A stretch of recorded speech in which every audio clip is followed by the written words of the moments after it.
Hello and welcome to another Blender tutorial brought to you by Luwizart. My name is Emmanuel Okafo and I hope you guys are doing well. So in continuation of the comments answering and in tutorial form, of course, we'll be doing today's topic. So today we'll be looking at simulating a cape with a character. So I already have an example going for us here. I can play it and you can see the result of what we should be achieving in this. So stay tuned to the end of this tutorial because I'm going to be covering two aspects of this.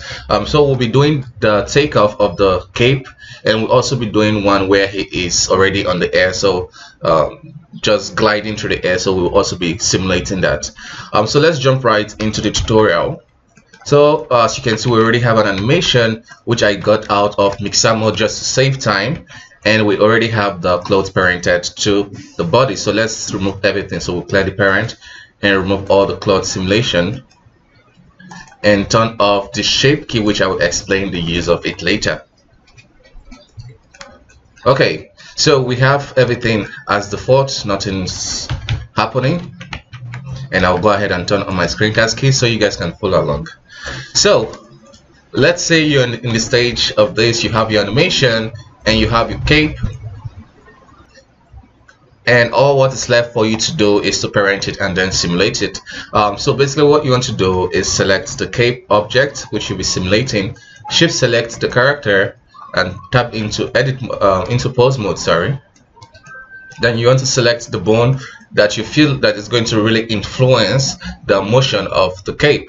So in this instance it's going to be the chest, so you want to hit Ctrl P and select bone.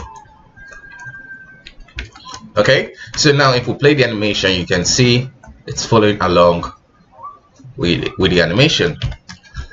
Okay, so selecting the objects for the clothes, so we want to go to the physics tab, and there we'll enable the clothes simulator, and if we play it, you can see the cloth falling down. So that's basically because we need to pin the clothes to certain point of the character or certain point.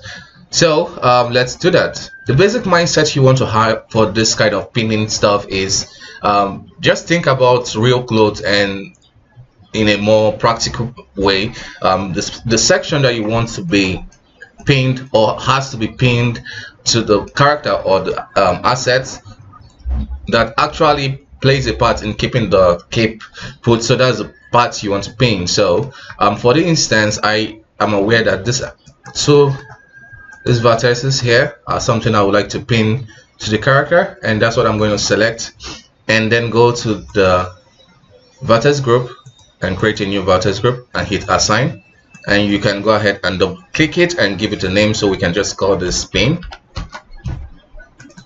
Okay, so now we want to go back to our physics panel and let's collapse most stuff we'll not be needing. So you will see the shape. So you want the shape drop down, you want to open it up, and you will see pin group. So you just want to select the vertex group we created and assign it here. And now if we play this, you can see the cloth is following along now. But we can notice that even though it looks cool, it's not so elegant. So of course when you want your character with cape, you want it to look so glorious. So we need to do that. So for that, we just need to play with some of the physics settings to make it behave right. So we want to go to the physics property, and you will see vertex mass. So you want to just go there and reduce the value to like 0.05. So you want to play with that. It's not like set in stone. You just want to play with what works. So the lower you take it, the less jumpy it will be. So I kind of like this, and we can go from here. So you also want to make this object a collision object, so it will interact with the clothes, because right now it's penetrating to it. So if you make it a collision object, the clothes engine will be aware of the character. Okay, so in some instance you might run into situation whereby the cloth is interacting or penetrating through itself. So to fix that, you just want to go down to the collision and check on self collision, and that should do the trick. And probably increasing the quality of the collision will also help out in making it look better. Okay, so right now the animation looks good and everything. So we need to add some noise just to make it feel like it's interacting with a dense air or something like that. So the way I went about that was using shape key. You could achieve this with using the turbulence modifier, but I just found this way to be faster. The mindset behind this is basically just to disrupt the natural shape of the object, and so when it simulates, it just tries to morph that. In the process of morphing it, you can create like nice, cool, noisy effects that makes it look even nicer. So let's just enable this and you see what I'm talking about. So if I play this now, you can see we're getting a bit of more noise compared to the previous simulation. Okay, you can even bring this so you can see the effect. Okay, so that's basically that. Of course, you could add your turbulence force field if you want it to be more noisy, and that's that.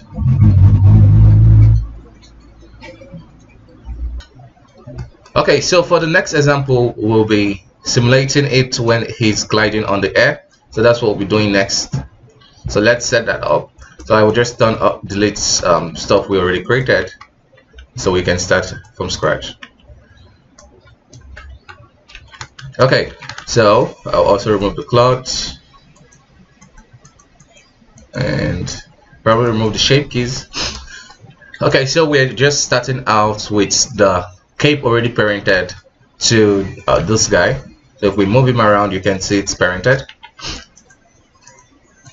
Okay, so what we want to basically do is make it simulate like we want it to just simulate in a setting where the Superman or the flying character is gliding through the air. So basically what we want to do is go to the physics tab one more time, add the clothes, and of course select the pin so that it doesn't just fall off, and make sure your character has collision turned on so that the clothes can be able to interact with the character. So in this instance we have it turned on, and if we play it, we can just see that the cloth falls down. So we want it to retain or don't just fall down because it's flat. He's in constant motion. So we can cheat physics a bit by selecting the cloth and going down to gravity and just reduce it like 0.5. Or if you turn it down completely, it can just stay in the air. But what I want to do is just set this to like 0.7, okay, and then use the force field to really push it so it actually feels like it's interacting with a kind of force. So we use the wind, and when working with clothes, usually the strength you want to increase it to a very outrageous number. So setting the strength like something like 500, 500, not 5,000, usually does the trick. So if we play this, in this instance it's not working, so we could increase it even more. So let's try 2,000, and we can come back from there. Okay, you can see the character is the cloth is interacting with the force field, and he can fly around. So with the force field you can add like noise, so we can set the noise amount to like 1. So it's just cooler looking. And let me just try something. If I set the gravity to 0, okay, so something like this still works. Setting the gravity of the cloth to 0 makes it that it's just stays up, and you can reduce the number of the strength. You can reduce the strength of the force field to a lower value, and it works too. Yeah, so that's basically it, guys. I hope this was helpful, and yeah, so if you enjoyed this video, please give it a thumbs up. It helps this channel, and if you wish to see more from me, please hit that subscribe button. I have a lot of stuff in stock for you guys. So bye bye for now. See you next time.